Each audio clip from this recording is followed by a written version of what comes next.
Assalamualaikum warahmatullahi wabarakatuh. Kami dari kelompok 4 mata kuliah kewirausahaan lanjut. Pada kesempatan berbahagia ini kami akan memaparkan hasil diskusi kami atau proyek kami mengenai pemanfaatan limbah cair industri tahu menjadi pupuk organik cair dengan bantuan efektif mikroorganisme. Sebelumnya izinkan kami untuk memperkenalkan diri terlebih dahulu. Saya Haidar Suwada Ahmad bersama rekan saya Alia Dwi Septiani dan juga Inana Nur Safina. Seperti yang sudah saya jelaskan tadi di awal mengenai proyek ini, kami akan memanfaatkan limbah cair industri tahu yang notabene masih belum bisa dimanfaatkan menjadi pupuk organik cair yang bermanfaat dengan bantuan efektif mikroorganisme. Nah, ini merupakan simulasi dari prototipe yang telah kami ajukan pada matkul kewirausahaan dasar, di mana pemilihan logo ataupun body text dan lain sebagainya sudah kami coba untuk submit di mata kuliah tersebut. Nah, melanjutkan dari perbincangan yang sudah tadi dijelaskan mengenai mengapa sih kami tertarik untuk mengambil topik ini, karena pada dasarnya kami mengamati bahwasanya masih ada ataupun sangat mudah sekali untuk ditemui bahwa di lingkungan kita, di lingkungan tempat tinggal kita, terdapat industri rumah tangga khususnya itu tahu dan limbahnya yaitu limbah cair yang sangat belum bisa dimanfaatkan dan belum bisa diperhatikan sedemikian rupa oleh para penyelenggara usaha tersebut. Nah, pada dasarnya mereka itu sudah melakukan penanganan ataupun ibaratnya penanganan dasar, penanganan awal untuk menghindari terjadinya polusi bagi yang sangat berdampak bagi lingkungan mereka, misalnya dengan penyaringan karbon dan lain sebagainya. Akan tapi menurut kami hal tersebut tidak cukup untuk bisa dilakukan sebagai metode atau treatment awal untuk meminimalisir terjadinya polusi.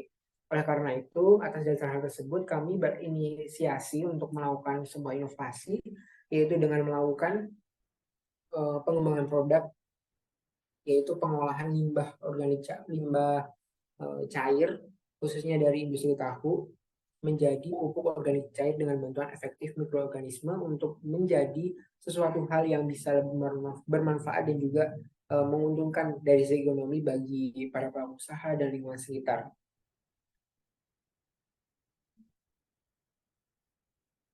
Atas dasar tersebut, kami melakukan beberapa analisa, yaitu mengenai masalah dan juga opportunity.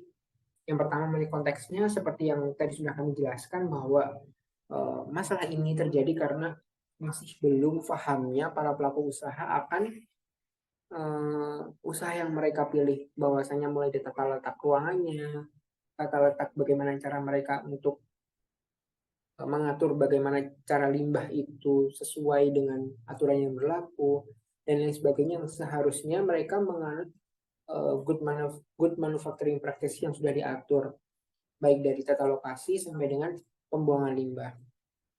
Masalahnya seperti tadi yang sudah dijelaskan di awal, bahwasanya limbah ini sangat berdampak bagi lingkungan karena kurangnya kesadaran dari para pelaku usaha akan polusi yang ditimbulkan.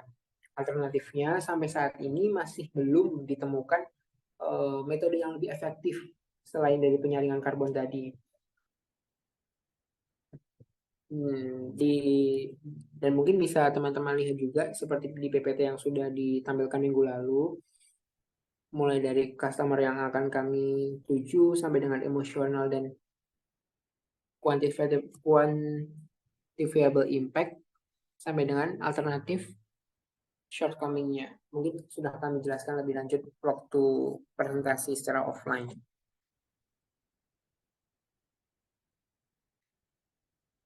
Selanjutnya akan dilanjutkan oleh teman saya mengenai problem interview dan survei result-nya. Selanjutnya akan dilanjutkan oleh saya, yaitu kita masuk ke problem interview and survey result-nya. Ada beberapa pelanggan yang kita sudah wawancarai.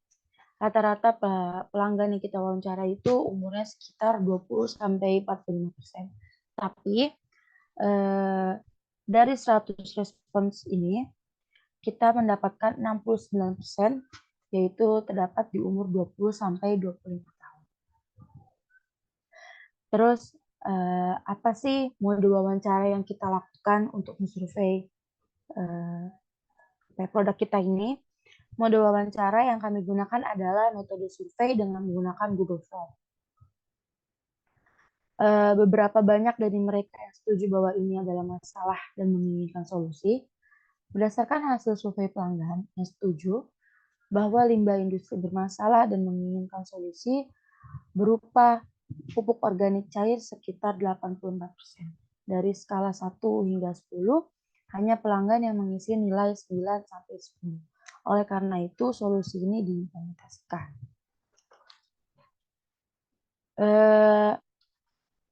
Berapa banyak dari mereka yang mengatakan bahwa mereka tidak membutuhkan solusi baru?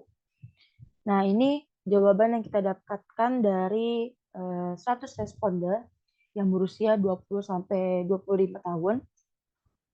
Sangat sedikit pelanggan yang tidak membutuhkan solusi baru. Berdasarkan survei terhadap 100 orang, hanya 2% yang memberikan skala penilaian 5 sampai 6. Tidak setuju dan 13% menjawab netral skala 7 sampai 8. Dan ini ada customer personanya. Contoh dari wawancara yang kita lakukan, yaitu dia berusia 20 sampai 25 tahun. Terus ada goals-nya, ada frustration-nya. Dan ini ada salah satu biodata yang sudah kita dapatkan. Dan selanjutnya, wawancara ini akan dilanjutkan oleh teman saya, Alia.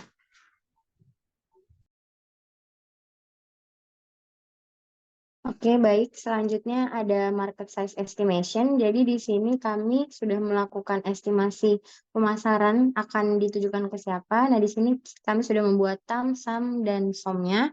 TAM-nya itu untuk Provinsi Jawa Barat sendiri, jumlah petaninya itu ada sekitar 3.250.000 orang.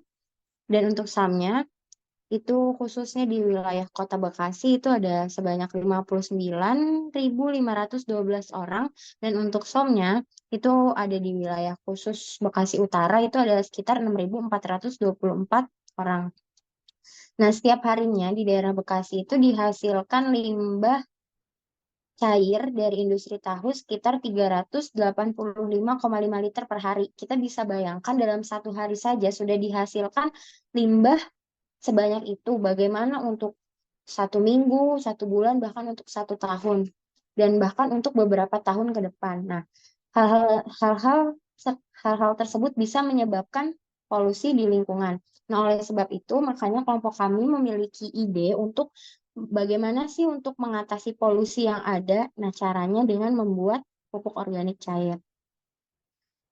Nah, di sini ada value proposition canvas. Di sini ada alasan kenapa kami membuat atau memiliki ide untuk membuat pupuk organik cair. Tadi sudah dijelaskan oleh rekan saya di awal bahwa banyaknya polusi yang sulit untuk diatasi, maka kami harus bisa mengubah masalah atau problem tersebut menjadi sesuatu yang lebih bermanfaat dan bahkan bisa menghasilkan uang untuk memajukan perekonomian masyarakat di sekitar. Nah, oleh sebab itu, makanya kami memiliki cara untuk mengubah limbah untuk mengubah limbah menjadi pupuk organik. Nah, di sini yang tadi sudah dijelaskan solusinya. Nah, kami menawarkan solusinya itu berupa pupuk organik cair.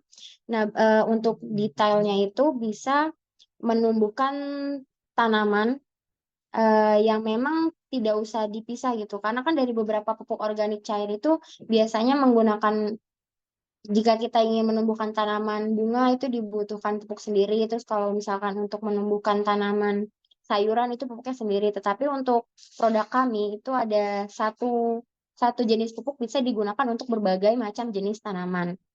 Dan juga kami bisa memastikan bahwa produk kami adalah 100% terbuat dari bahan organik dan tidak melibatkan campuran bahan kimia. Kenapa? Karena proses pembuatan POC ini menggunakan efektif mikroorganisme, di mana memanfaatkan mikroorganisme sebagai agen untuk melakukan fermentasi. Dan biasanya fermentasinya itu dilakukan selama 14 hari. Dan ini manfaatnya itu yang tadi untuk mengatasi limbah cair. Lalu di sini untuk mengurangi polusi yang ada di lingkungan, terus untuk mengurangi pemakaian bahan-bahan kimia. Nah, di sini ada kompetitor. Kompetitornya itu ada dari Infarm, Infarm Premium, dan juga dari Agro Lestari. Dari Infarm Premium sendiri mendapatkan penilaian pasar sekitar 4,9 dari 5, dan untuk Agro Lestari itu sekitar 4,7 dari 5. Untuk kedua produk ini, dua-duanya sama-sama POC, tetapi bedanya dengan produk kami yang tadi sudah saya jelaskan di awal, jika produk kami satu produk bisa untuk menumbuhkan berbagai macam jenis tanaman, baik untuk tanaman bunga, tanaman buah, maupun tanaman sayur. Tapi untuk kedua produk kompetitor ini, satu produk hanya untuk satu jenis tanaman. Dan untuk produk kami sendiri juga memiliki keunggulan, karena kita bisa lihat di sini, untuk kompetitor 1 dan kompetitor 2 itu tersedia di kemasan yang besar, dan menurut saya itu sangat tidak efektif dan harus melalui proses pengenceran dilution, sedangkan pada produk kita itu tersedia dalam kemasan 250 dengan spray cap, tutup spray, jadi memudahkan untuk pengaplikasiannya gitu. Dan biasanya untuk yang spray cap ini diaplikasikan pada tanaman seperti tanaman bunga. Nah, ini bisa dilihat kompetitor 1 yang tadi Infarm Premium dan kompetitor 2 Agro Lestari. Nah, oke. Cukup sekian presentasi dari kelompok kami. Kurang lebihnya mohon maaf. Wassalamualaikum warahmatullahi wabarakatuh.